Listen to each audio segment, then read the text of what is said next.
My friend Nick once told me that he envied my compassion. They thought that my ability to empathize with people, to join them in their joy and in their pain or suffering made me better. They thought that it gave me clarity and drove me to help the people around me.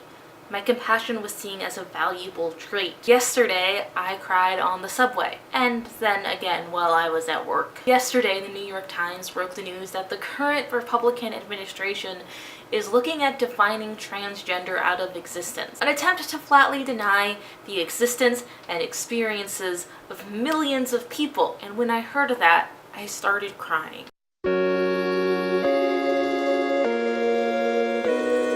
The Trump administration is considering implementing a more narrow definition of gender.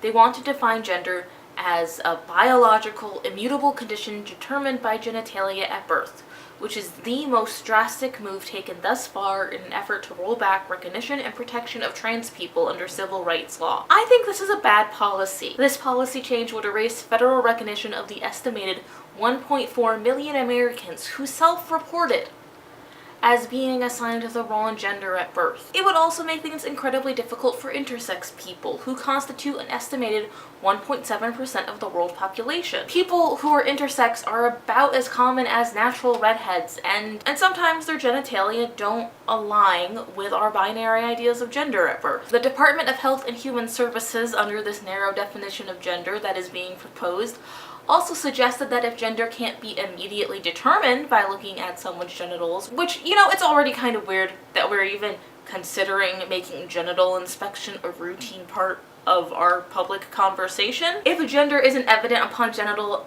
investigation and inspection, then people should have to undergo genetic testing to determine their true gender in order to determine what basic civil rights they have access to. I feel like this should be obvious, but this plan is bullshit. Pretty much any plan that involves millions of people being forced to undergo genetic testing is bullshit. Millions of people will be affected by this policy, and not just trans people and intersex people, because being cis won't save you if they want to subject people to genetic testing in order to be sure about your gender. Being cis won't protect your rights when they're systematically stripping away the rights from millions of people. Millions of people will be affected. And my brain is just cycling through names. Tobias, Cody, Heather, Pat, Riley, Jackson, Elias, Vin, Kat, Sage, and it keeps going through this list as if knowing that my friends could be hurt will somehow save them.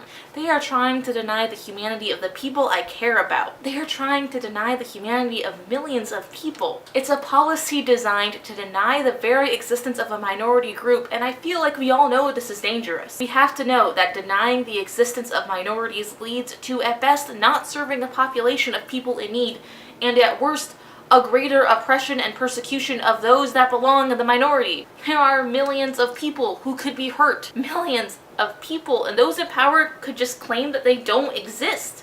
That no such persecution, no such violence, no hate crimes, no discrimination could possibly be taking place against a group that doesn't exist.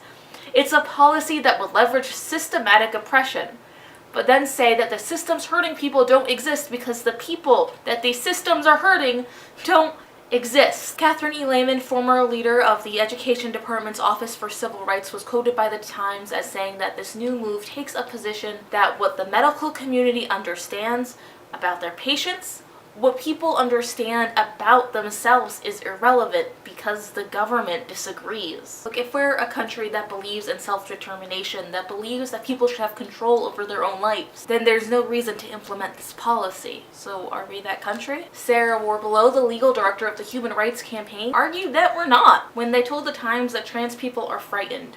At every step where the administration has had the choice, they've opted to turn their back on transgender people, because this is coming after moves to exclude the trans population from civil rights protections. It's another action in what is a series of actions that's building a pattern that is only designed to deny rights to people. This happened after the administration sought to ban the trans population from serving in the military. This happened after the administration legally challenged civil rights protections for trans people embedded in healthcare law. They challenged whether people should have civil rights. This is happening when multiple agencies have withdrawn from policies that recognize gender identity in schools, prisons, and homeless shelters. They tried to remove questions about gender identity from a 2020 census survey and a national survey of elderly citizens because having data on trans citizens means acknowledging that they exist. It means that you have a population that you have to serve because that's what a government is supposed to do. Serve its citizens.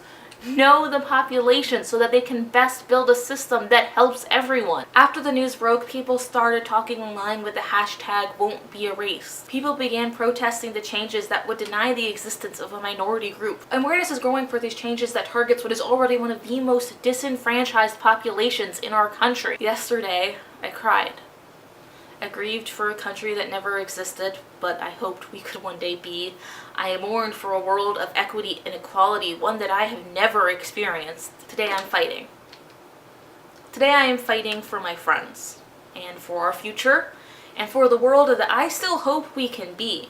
It's a world that I know is possible, a future I know we can bring about, one of equity and of equality, where our humanity is seen and accepted and embraced.